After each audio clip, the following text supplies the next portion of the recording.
Kannur Anjarakandy dental കോളേജിലെ BDS വിദ്യാർത്ഥി നിതിൻ രാജിന്റെ മരണത്തിൽ ആരോപണ വിധേയരായ അധ്യാപകരുടെ മുൻകൂർ ജാമ്യാപേക്ഷയിൽ വാദം നാളേക്ക് മാറ്റി. നിതിന്റെ പിതാവ് YL രാജന്റെ ഭാഗം കൂടി കേൾക്കുന്നതിനാണ് ഹർജി നാളത്തേക്ക് മാറ്റിയത്.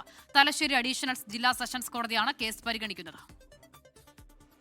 കണ്ണൂർ ഡെന്റൽ കോളേജിലെ BDS വിദ്യാർത്ഥിയായിരുന്ന നിതിൻ രാജിന്റെ മരണത്തിൽ ആരോപണ വിധേയരായ പാത്തോളജി വിഭാഗം മുൻ മേധാവി ഡോക്ടർ MK റാം, സംഗീത നമ്പ്യാർ എന്നിവരുടെ മുൻകൂർ ജാമ്യാപേക്ഷയാണ് നാളേക്ക് മാറ്റിയത്. തലശ്ശേരി അഡീഷണൽ ജില്ലാ സെഷൻസ് കോടതിയാണ് കേസ് പരിഗണിക്കുന്നത്.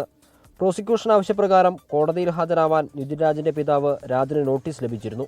മറ്റൊരു അഭിഭാഷകൻ മുഖേന കോടതിയിൽ ഹാജരായ രാജൻ അധ്യാപകരുടെ മുൻകൂർ ജാമ്യാപേക്ഷയുടെ പകർപ്പ് ആവശ്യപ്പെട്ടു. ഇരു വിഭാഗങ്ങളുടെയും വിശദമായ വാദം നാളെ നടക്കും. പ്രതികളുടെ 2 അഭിഭാഷകരോടും ബെയിൽ അപ്ലിക്കേഷൻ്റെ കോപ്പി നിതിൻ രാജിൻ്റെ ഫാദർക്ക് വേണ്ടി സർവ് ചെയ്യുന്നതിനും അതിന് വിശദമായ ഒബ്ജക്ഷനുകൾ ഉണ്ടെങ്കിൽ നാളെ ബോധിപ്പിക്കുന്നതിനും നാളെ വാദം കേൾക്കുന്നതിനുമായിട്ടാണ് ഇപ്പോൾ കോടതി മാറ്റിവെച്ചിരിക്കുന്നത്. ആത്മഹത്യാ പ്രേരണാ കുറ്റം, പട്ടികജാതി പട്ടികവർഗ അതിക്രമ നിരോധന വകുപ്പുകൾ ഉൾപ്പെടെ ചുമത്തിയാണ് ഡോക്ടർ MK റാം, സംഗീത നമ്പ്യാർ എന്നിവർക്കെതിരെ കേസെടുത്തത്. കേസിൽ 1ഉം 2ഉം പ്രതികളാണ് ഇരുവരും. 24 കണ്ണൂർ.